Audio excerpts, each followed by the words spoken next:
Good morning everyone. तो हम लोग आज पढ़ेंगे ऑस्मोटिक प्रेशर। हमने 3 कॉलिगेटिव प्रॉपर्टीज़ की बात कर ली थी। आज हम 4th कॉलिगेटिव प्रॉपर्टीज़ की बात करेंगे, osmotic pressure.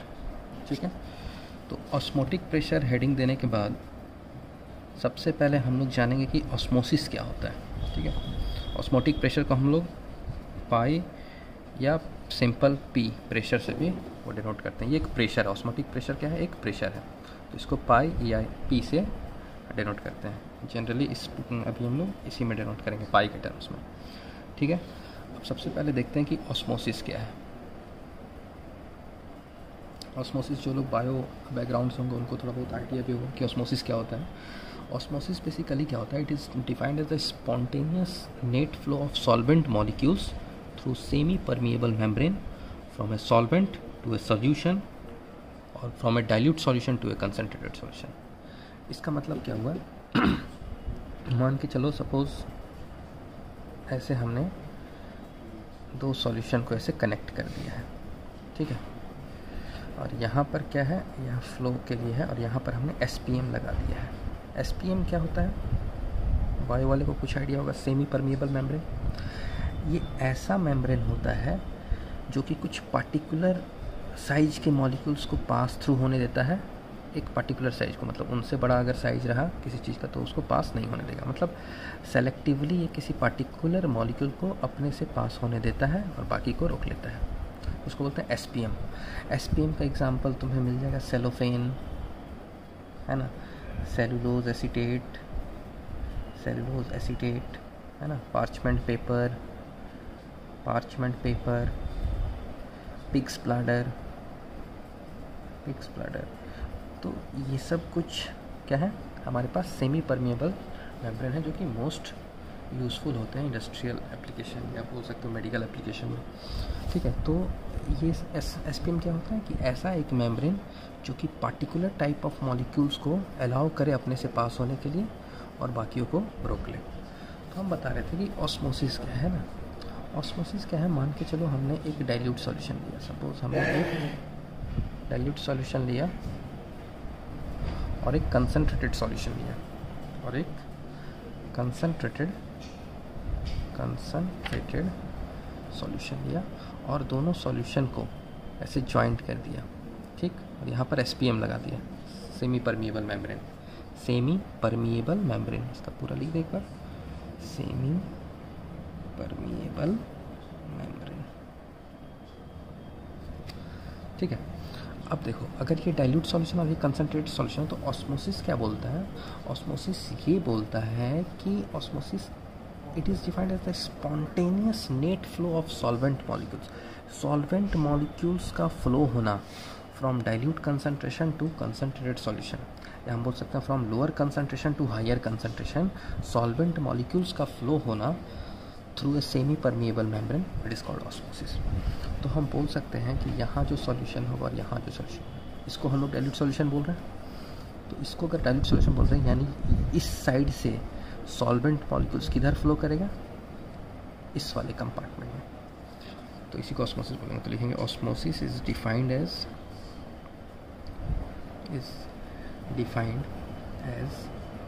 The spontaneous net flow of solvent molecules through semi-permeable membrane from a solvent to a solution or from a dilute solution to a concentrated solution। This is the definition of osmosis। ठीक है, अब देखो, अब एक चीज़ होता है कि कहाँ एग्जाम्पल्स हमारे डेली लाइफ में, क्या एग्जाम्पल्स ऑस्मोसिस के? कुछ सोच सकते हो तुम लोग अपने डेली लाइफ में एग्जाम्पल्स? तुम लोग देखे होगे कि अगर पानी में एक रेजिन्स को रख दिया जाए तो रात भर में क्या होगा, सुबह देखोगे तो वो रेजिन्स क्या हो जाएगा, फूल के बड़ा हो जाएगा, है ना, स्वेल कर जाएगा। तो वो स्वेल क्यों किया, this is because of osmosis. कैसे, अब देखो ऑस्मोसिस क्या बोलता है, ऑस्मोसिस बोलता है कि flow of solvent molecules from lower concentration to higher concentration, right. अब जो हम रेजिन्स है हमारे पास, रेजिन्स, तो जो रेजिन्स है उसकी, रेजिन्स मतलब समझते हो ना, किशमिश, है ना। तो किशमिश के जो अंदर का जो भी वो मटेरियल है वो क्या है, कंसंट्रेटेड है पूरा, है ना, पूरा कंसंट्रेटेड है। और उसको जो हम पानी में डाले हैं तो बाहर क्या है, बाहर डाइल्यूट है और अंदर कंसंट्रेटेड है, बाहर में डाइल्यूट है और किशमिश के अंदर क्या है, कंसंट्रेटेड। और जो ये किशमिश के आउटर लेयर वाला पोर्शन होता है डेट इज़ सेलुलोज, है ना, डेट इज़ सेलुलोज। मतलब बाहर का आउटर लेयर जो है वो खुद एक SPM का काम करता है। अब देखो एक किशमिश है, उसमें अंदर डाइल्यूट सॉल्यूशन, उसमें अंदर में क्या है, कंसंट्रेटेड सॉल्यूशन, और बाहर का जो कंसंट्रेशन वो क्या है, डाइल्यूट। और SPM है कि नहीं, SPM भी है, किशमिश का जो आउटर लेयर है डेट इज़ SPM, ठीक है। तो ऑस्मोसिस के लिए जितनी भी क्राइटेरिया होनी चाहिए वो है। ऑस्मोसिस के लिए क्या होना चाहिए, एक डाइल्यूट सॉल्यूशन, एक कंसंट्रेटेड सॉल्यूशन और एक SPM। अगर ऐसा होता है तो डाइल्यूट सॉल्यूशन से सॉल्वेंट मॉलिक्यूल्स फ्लो करेगा किसमें, कंसंट्रेटेड सॉल्यूशन में। तो इसीलिए जो किशमिश है और जो बाहर पानी है, तो डाइल्यूट पार्ट कहाँ है, डाइल्यूट बाहर में, पानी वाला पार्ट जो है वो डाइल्यूट है। तो पानी, ये जो डाइल्यूट वाला पोर्शन है इधर, यहाँ से क्या होगा, सॉल्वेंट मॉलिक्यूल्स यानी वाटर, ये फ्लो करेगा किसकी तरफ, कंसंट्रेटेड सॉल्यूशन में। कंसंट्रेटेड सॉल्यूशन किसका है, रेजिन्स का। तो पानी सॉल्वेंट मॉलिक्यूल्स किशमिश के अंदर गया और किशमिश स्वेलअप कर गया, ठीक है, ओके। अब तुम लोग एक और ऑस्मोसिस का एग्जांपल देखे होंगे, किसके घर में पिकल बनता है, अचार किसके घर में बनता है, अचार, आम का अचार जब बनता हुआ तो देखते हो कि कैसे बनाते हैं आम का अचार, देखे हो कि उसको क्या करती है वो जो मम्मी लोग होती है उसको काट के आम को, कच्चे आम को, और फिर छत पे सूखने के लिए देती है। और छत पे सूखने देने से पहले वो क्या करती है कि नमक और हल्दी जो मसाले होते हैं वो आम के ऊपर ऐसे लगा देती है, ठीक। तो इसको करने से क्या होता है कि तुम देखोगे कि कुछ दिन बाद या कुछ घंटों बाद वो जो आम जो है, आम वो श्रिंक कर जाता है। श्रिंक का मतलब सिकुड़ जाता है, सिकुड़ जाता है। कैसे सिकुड़ जाता है, देखो जो भी मान लो ये आम का पीस है, आम तो बना नहीं पाएंगे, कटा हुआ आम एक्चुअली, तो ये मान लो कच्चा आम है, ठीक है, इसके बाहर में पेस्ट टाइप का लगाती हैं, किस चीज़ का, मसाले का पेस्ट होता है। अब तुम सोचो फिर आम क्या है, आम है तो उसका आउटर लेयर में सेलुलोज है ना, प्लांट से रिलेटेड है तो सेलुलोज तो हो गया उसमें। तो अगर सेलुलोज है तो सेलुलोज एक क्या है, SPM, मतलब आम का जो भी आउटर बाउंड्री है वो एक SPM है, ओके, SPM है आम का आउटर बाउंड्री, सेमी परमेबल में। उसके बाद आम के अंदर जो सॉल्यूशन है और आम के बाहर जो हमने मसाला लगाया है, तो बता सकते हो डाइल्यूट सॉल्यूशन किधर है, अंदर या बाहर, और कंसंट्रेटेड सॉल्यूशन किधर है, अंदर या बाहर। तो बाहर जो मसाला लगाते हैं ना, पेस्ट पूरा, वो कंसंट्रेटेड है, वो कंसंट्रेटेड है, और अंदर जो आम का सॉल्यूशन है, आम में जो भी सॉल्यूशन है, वाटर वगैरह जो भी है, वो थोड़ा डाइल्यूट है बाहर से, बाहर के कंपेयर से। तो अब देखो डाइल्यूट कंसंट्रेशन भी है, कंसंट्रेटेड सॉल्यूशन बाहर है, डाइल्यूट अंदर है, और SPM उसका बाउंड्री है आम का। तो होगा क्या, कुछ टाइम के बाद ऑस्मोसिस होने लगेगा इसमें। ऑस्मोसिस होगा तो क्या होगा, लोअर कंसंट्रेशन से जो सॉल्वेंट मॉलिक्यूल्स होगा, मतलब डाइल्यूट सॉल्यूशन जहाँ होगा वहाँ से सॉल्वेंट मॉलिक्यूल्स कंसंट्रेटेड सॉल्यूशन की तरफ भागेगा। मतलब आम के अंदर का जो भी सॉल्वेंट होगा, पानी वानी होगा, जो भी सब निकल के बाहर आएगा। तो बाहर आएगा तो इसीलिए आम जो है मैंगो क्या हो जाता है, श्रिंक हो जाता है, ठीक है। तो ये कुछ एग्जांपल्स हमारे डेली लाइफ में ऑस्मोसिस के, ठीक। अब हम लोग पढ़ेंगे ऑस्मोटिक प्रेशर। अब हम लोग पढ़ेंगे ऑस्मोटिक प्रेशर।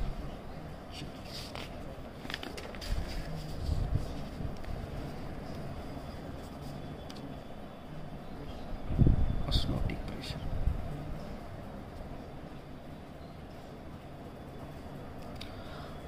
अब ऑस्मोटिक प्रेशर क्या है, देखो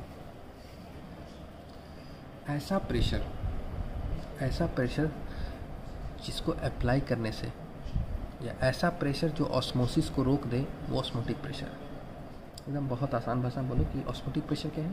ऑस्मोटिक प्रेशर ऐसा प्रेशर है, ऐसा एक्सटर्नल प्रेशर है जो कि हम अप्लाइड करेंगे सॉल्यूशन पे to stop osmosis.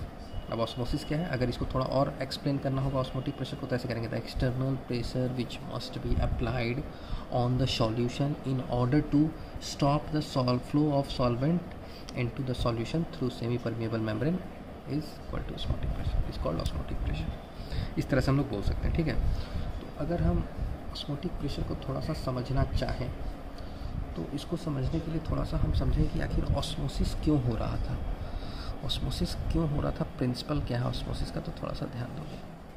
Principle of osmosis अगर हम बात करें, स्टार्टिंग में जो हम एग्जांपल दिए थे ये वाला डाइल्यूट सॉल्यूशन कंसनट्रेटेड सॉल्यूशन लेके SPM लगाए थे, तो हम फिर से मान लो अगर कर रहे हैं, ये है डाइल्यूट और ये है कंसनट्रेटेड, ठीक है, ये SPM लगा हुआ है। अब देखो दोनों सॉल्यूशन है, तुम हमको बता सकते हो किस सॉल्यूशन के ऊपर वेपर प्रेशर ज़्यादा होगा, यहाँ पर वेपर प्रेशर ज़्यादा होगा या यहाँ पर। मान लो इस वाले सॉल्यूशन का वेपर प्रेशर को P1 बोल रहे हैं, इस वाले सॉल्यूशन का वेपर प्रेशर को P2 बोल रहे हैं, तो बताओ P1 ज़्यादा होगा कि P2 ज़्यादा होगा। हमने पढ़ा था कि कंसनट्रेटेड सॉल्यूशन जितना होगा, मतलब अमाउंट ऑफ सॉल्यूट उसमें जितना ज़्यादा होगा, वेपर प्रेशर उतना ही लोअर होगा, कम होगा, है ना। क्यों कम होगा इसका भी रीज़न बताएगा, क्योंकि जो सॉल्यूट पार्टिकल्स होंगे वो सॉल्वेंट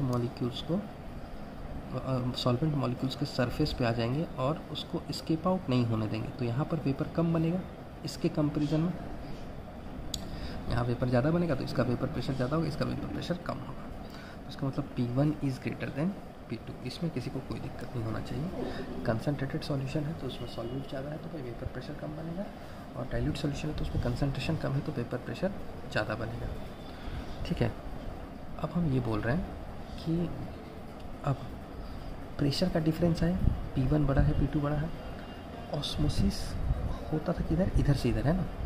अब देखो अगर प्रेशर का डिफरेंस है, मान लो एक तरफ प्रेशर कम है एक तरफ प्रेशर ज़्यादा है, तो प्रेशर किस साइड फ्लो करता है, from higher pressure to lower pressure, higher pressure से लोअर प्रेशर फ्लो होता है हमेशा।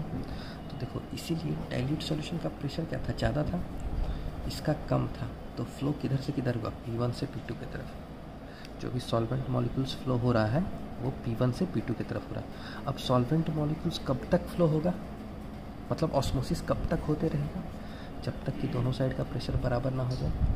ऑस्मोसिस कब तक होते रहेगा, जब तक कि दोनों साइड का प्रेशर बराबर ना हो जाए। अब दोनों साइड का प्रेशर कब बराबर होगा, इधर का तो ज़्यादा इधर का तो कम है, लेकिन जब सॉल्वेंट मॉलिक्यूल इधर से इधर फ्लो करने लगेगा ऑस्मोसिस की वजह से, तो ये जो सॉल्यूशन जो पहले कंसनट्रेटेड था अब वो धीरे धीरे डाइल्यूट होने लगेगा। क्यों डाइल्यूट होने लगेगा, सॉल्यूट तो उतना ही है लेकिन हम सॉल्वेंट का अमाउंट बढ़ा रहे हैं। जैसे सोचो ये चीनी पानी है, अगर ये चीनी पानी है तो मान लो पहले इसमें 1 स्पून शुगर है और पानी इतना है। अब हम क्या कर रहे हैं कि और पानी ऐड कर रहे हैं, वाटर ऐड कर रहे हैं, तो ये सॉल्यूशन डाइल्यूट नहीं हो रहा है। तो वही सोचो कि इस वाले कंपार्टमेंट से सॉल्वेंट मॉलिक्यूल इस वाले कंपार्टमेंट में जा रहा है, मतलब ये सॉल्यूशन जो है वो डाइल्यूट हो रहा है। तो डाइल्यूट जितना होते रहेगा यहाँ पे उसका वेपर प्रेशर भी बढ़ता रहेगा, और इस तरह से एक टाइम ऐसा आएगा जब यहाँ का वेपर प्रेशर यहाँ का वेपर प्रेशर बराबर हो जाएगा, मतलब P1 is equal to P2 हो जाएगा, तो ऑस्मोसिस होना बंद हो जाएगा क्योंकि प्रेशर डिफरेंस नहीं रहेगा। बात समझ रहे हो, this is the basic principle of osmosis, pressure difference, ठीक। अब मान लो हमको ऑस्मोसिस रोकना है, मान लो हमको ऑस्मोसिस रोकना है ज़बरदस्ती।